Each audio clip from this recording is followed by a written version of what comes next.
127. Let's get to the first of seven Steven Soderbergh films that I'm going to be reviewing. And this will also be a bonus show on our bonus show page at filmbuds.bandcamp.com. So if you want to listen to all seven together, you can. So the first one is Logan Lucky.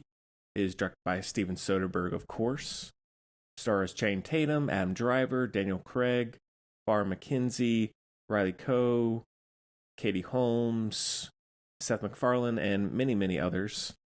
And the synopsis is two brothers attempt to pull off a heist during a NASCAR race in North Carolina.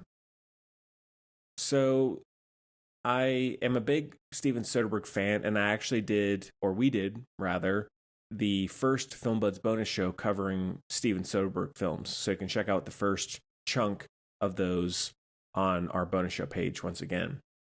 And I just got caught up on a lot of his recent films, which I'll be covering this week. And he's someone whose films I always want to see. And he's very much an auteur, but I think he's also a very unpretentious auteur. He still makes very small scale, iPhone shot films, sometimes very experimental. He's not in the need of always having a big budget or anything like that. He just clearly has a love for storytelling and for a variety of storytelling. So that's something I very much appreciate. But this one, of all seven that we're going to be talking about, is probably the most commercial, big budget sort of film. And I think we reviewed it originally when it first came out. So you can check out that original episode way, way early on in the podcast. And so getting into it, first of all, I'm from North Carolina. So when I found out it was in North Carolina, I was ready for that. And I loved NASCAR when I was a kid. So a lot of things came together for this. And the whole cast is fantastic. So there are a lot of elements that really had me intrigued. And I've seen it probably 3 or 4 times, I think, over the years. And I'm still a big fan of it. Of all the 7 in this group, if you haven't seen any of them, or if you're new to Steven Soderbergh, this is probably the one to start with. It's the most accessible, in my opinion.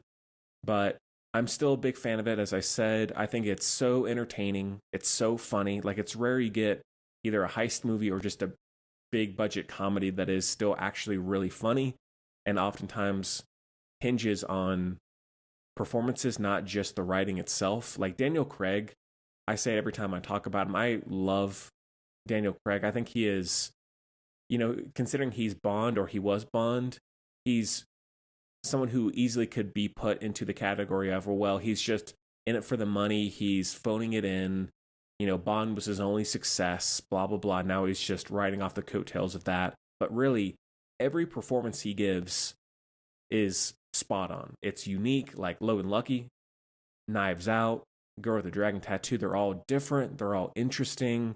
They're all very compelling. So I think he is an amazing actor. Maybe underrated isn't the right word considering the success he's had, but I think he's very, very deserving of it. Channing Tatum and Adam Driver are awesome. Riley Coe, really everybody in the movie is very good. And having this heist take place at a NASCAR race is pretty unique. I haven't really seen that before, I don't believe. And the sequence of them coming together with the team and Adam Driver and Channing Tatum being these brothers, and then meeting Joe Bang, which is Daniel Craig, that's hilarious. And just the oddball group of very inept criminals is very entertaining. I'm always up for that sort of thing. And it's directed very well. The score is very good. A lot of iconic sort of Soderbergh sounds and camera angles and all that. And he's very good at heist movies and having fun with goofy criminals, like in Ocean's 11, for example, or The Informant, that sort of thing. So all that is excellent. Talking about small little things, it is maybe a little bit long, and there are points towards the end where it maybe drags a little bit. Nothing crazy, but it does lose pacing consistency every so often, but that's sort of normal with Soderbergh at times. And another thing that, I didn't even talk about Seth MacFarlane. I don't dislike Seth MacFarlane, but I think his character is a little overdone in this. The performance, the amount of time he's on screen, it's a little much. And so I don't love that character. And then, and Sebastian Stan is in this as well. Really like him.